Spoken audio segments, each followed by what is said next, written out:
მოგესალმებით ძვირფასო კოლეგებო, სხდომას გახსნილად ვაცხადებ, ქორუმი არის. დღევანდელი კომიტეტის სხდომის განსახილველი საკითხი არის საკანონმდებლო ინიციატივა, კანონპროექტი, ცვლილებათა პაკეტი, რომელიც ეხება მაუწყებლობის შესახებ საქართველოს კანონში ცვლილებების შეტანას, ასევე ლიცენზიებისა და ნებართვების შესახებ საქართველოს კანონში ცვლილების შეტანის თაობაზე და ასევე სალიცენზიო და სანებართვო მოსაკრებლების შესახებ საქართველოს კანონში ცვლილების შეტანის თაობაზე. ვიდრე უშუალოდ საკითხთან დაკავშირებით გადავალ, მე მინდა მცირეოდენი განმარტება გავაკეთო, გუშინ დამიკავშირდა რამდენიმე ჟურნალისტი, რომლებმაც მკითხეს, რომ ეს აღნიშნული საკანონმდებლო ინიციატივა უკავშირდებოდა თუ არა მედიის შესახებ კანონის ბრიტანულ მოდელს, რომელსაც პარლამენტი ასევე განიხილავს, მე მათ განუმარტე და ასევე მინდა საჯარო განმარტებას გავაკეთო, რომ აღნიშნული კანონპროექტის არ არის დაკავშირებული მედიის შესახებ ბრიტანულ მოდელის კანონპროექტთან, ის არის აბსოლუტურად სხვა საკითხი და სხვა კანონპროექტი და ეს კანონპროექტი არის დაკავშირებული უშუალოდ კულტურულ შემოქმედებითი რადიო მაუწყებლობის შემოტანასთან, რომლის უმთავრესი მიზანიც გახლავთ ჩვენი შემოქმედების, ჩვენი კულტურის, ხელოვნების, სხვადასხვა დარგების, როგორც ტრადიციული ხელოვნების, ასევე პროფესიული ხელოვნების პოპულარიზაცია, ჩვენი ხელოვანების მხარდაჭერა, მათთვის მუდმივ მოქმედი, ასე ვთქვათ, არენის პლატფორმის შექმნა, რომლის მთავარი მიზანიც იქნება, ასე ვთქვათ, ისეთი შესაძლებლობის გაჩენას, რომ ამ ადამიანებმა, ვინც ხელოვნებით და შემოქმედებით არიან დაკავებული, მაქსიმალური შესაძლებლობა ჰქონდეთ საკუთარი შემოქმედება გააცნონ ფართო საზოგადოებას და მხოლოდ ამ საკითხს ეხება ჩვენი კანონპროექტი. რაც შეეხება მედიის შესახებ ბრიტანული მოდელის კანონპროექტის საკითხს, აქ მე ცოტა ვატყობ მღელვარებას, ასე ვთქვათ, ვიღაც ჯგუფებს, კონკრეტულ ჟურნალისტებს ეთყობათ მღელვარება. მე მინდა ვთქვა და ერთ საკითხზე გავამახვილო ყურადღება, როდესაც ჟურნალისტი მოწოდებული არის, რომ მაღალი კვალიფიკაციით, მაღალი პროფესიონალიზმით ემსახუროს საკუთარ საქმეს, მტკიცებულებებზე დაფუძნებული, ასე ვთქვათ, არგუმენტებზე დაფუძნებული სიუჟეტები მოამზადოს და თავის საქმიანობა მაღალი კვალიფიკაციით აწარმოოს, აქ ამ შემთხვევაში არანაირი პრობლემა არ არის და როდესაც ცილის წამებაზე, სიბინძურეზე, შეურაცხყოფაზე და ვიღაცების შავპიარზე არის აგებული მათი საქმიანობა, აქ ბუნებრივია პრობლემა იქნება და მათ მოუწევთ, რომ საკუთარი სტანდარტები კიდევ უფრო მაღლა აწიონ და კიდევ უფრო მეტად გააუმჯობესონ საკუთარი საქმიანობა. დიდი მადლობა, ეხლა გადავალ საკითხზე. ჩვენი კანონპროექტის შესაბამისად, ჩვენ გვაქვს მეორე მოსმენა და შესაბამისად მუხლობრივად ჩავყვები საკითხს. პირველი მუხლი, ეს არის მაუწყებლობის შესახებ საქართველოს კანონში შეტანილი იქნეს შემდეგი ცვლილება, ანუ მეორე მუხლში არ არის ცვლილება და უცვლელად რჩება. ლ ქვეპუნქტი, კერძოდ აქ არის საუბარი კერძო მაუწყებლობის დეფინიციაზე, რომ ამ კანონით დადგენილი წესით კერძო სამართლის კომერციული ან არაკომერციული პირის მიერ განხორციელებული მაუწყებლობა, რომელიც არ არის არც საზოგადოებრივი მაუწყებლობა, არც სათემო მაუწყებლობა, არც საუნივერსიტეტო მაუწყებლობა და არც კულტურულ შემოქმედებითი მაუწყებლობა.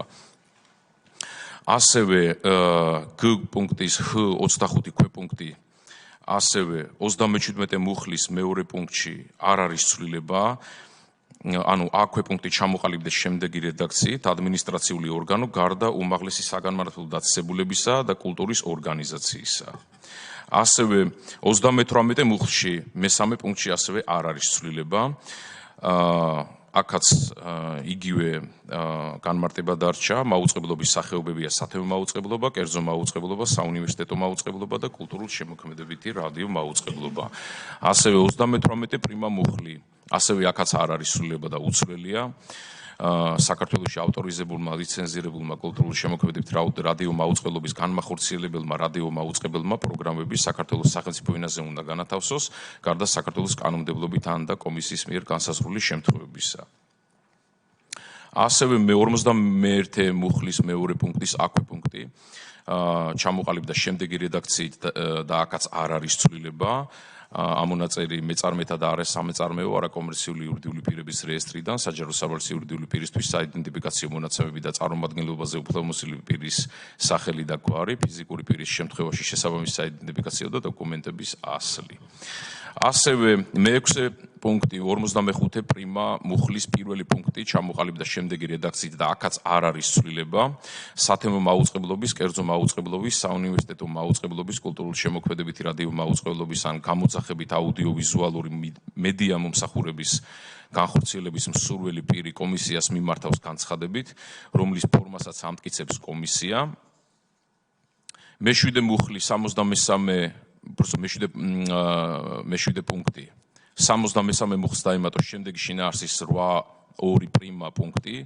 აქ არის ცვლილება, კერძოდ ცვლილება გამოიხატება იმაში, რომ ჩვენ აქ რეკლამის და ასე ვთქვათ, მსგავსი ტელეშოპინგის კომპონენტი ჩამოვაშორეთ რადიო მაუწყებლობას, დავტოვეთ მხოლოდ და მხოლოდ სპონსორის კომპონენტი, ვინაიდან მიმაჩნია, რომ სპონსორი აუცილებლად უნდა იყოს შემოტანილი რადიო მაუწყებლობის საკითხში, ვინაიდან მოგიხსენებათ, რომ კულტურის სფეროს სხვადასხვა დარგის წარმომადგენლები, რომლებიც განახორციელებენ და მონაწილეობას მიიღებენ, ასე ვთქვათ, რადიო მაუწყებლობის ეთერში სხვადასხვა სახით, მათ უნდა გქონდეთ შესაძლებლობა, რომ კერძო სექტორისგან მიიღონ კონკრეტული ფინანსური მხარდაჭერა სპონსორობის სახით.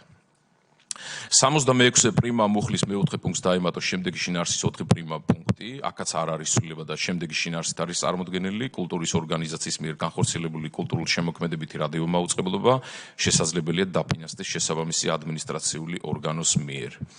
75 მუხლის პირველი პუნქტი ჩამოყალიბდა შემდეგი რედაქციით, საეთერო მაუწყებლობის განმახორციელებელი კერძო სათემო მაუწყებლობის ან და კულტურული შემოქმედებითი რადიო მაუწყებლობის ლიცენზიის მფლობელს სამაუწყებლო სიხშირეები, არხები განისაზღვრება კერძო სათემო მაუწყებლობის ან და კულტურული შემოქმედებითი რადიო მაუწყებლობის ლიცენზიით.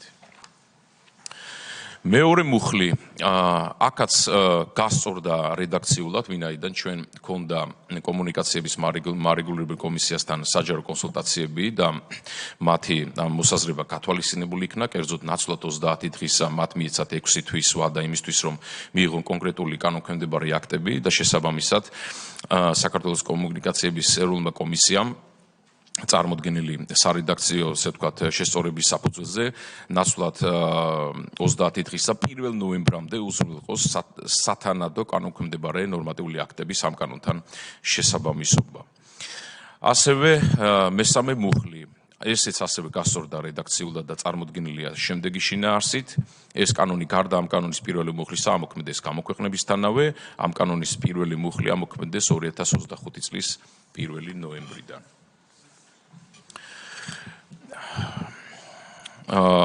საქართველოს კანონი ლიცენზიებისა და ნებართვების შესახებ საქართველოს კანონში ცვლილების შეტანის თაობაზე, აქაც მეორე მუხლში მოხდა რედაქციული გასწორება და ანალოგიურად აქაც ვადასთან დაკავშირებით ეს კანონი ამოქმედეს 2025 წლის 1 ნოემბრიდან.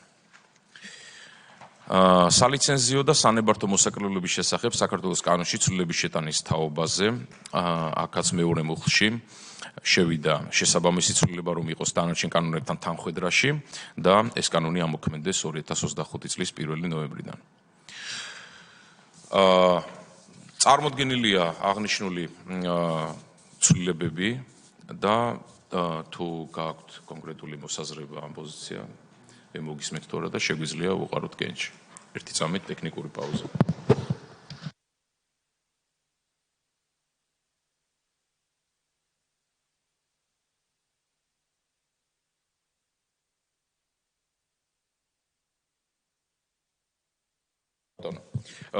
მოკლედ კონსულტაციის შედეგად მინდა დავაზუსტო 63 მუხლთან დაკავშირებული საკითხი, კერძოდ მაუწყებლობის შესახებ საქართველოს კანონში ცვლილების შეტანის თაობაზე წარმოდგენილი კანონპროექტის შესაბამისად 63 მუხლს დაემატოს შემდეგი შინაარსის 8.2 პრიმა პუნქტი და წარმოდგენილი იქნეს შემდეგი შინაარსით, კერძოდ აკრძალულია კულტურული შემოქმედებითი რადიო მაუწყებლობის განმახორციელებელი რადიო მაუწყებლობის მიერ ტელეშოპინგის, რეკლამის, პროდუქტის, საქონლის მომსახურების განთავსება, აგრეთვე ამ რადიო მაუწყებლობის სასარგებლო სპონსორობა. ანუ ბუნებრივია, აქ უნდა მოხდეს გამიჯვნა ადმინისტრაციული ორგანოს სპონსორობისა და კონკრეტული შემოქმედებითი ჯგუფის ან ხელოვანის სპონსორობა. სულ ეს არის ძვირფასო კოლეგებო, თუ არ არის განსხვავებული პოზიცია, ჩვენ შეგვიძლია კენჭი უყაროთ წარმოდგენილი კანონპროექტში ცვლილებათა პაკეტს წარმოდგენილი შინაარსით. შესაბამისად, გადაწყვეტილება მიღებულია და სხდომა დახურულია. დიდი მადლობა.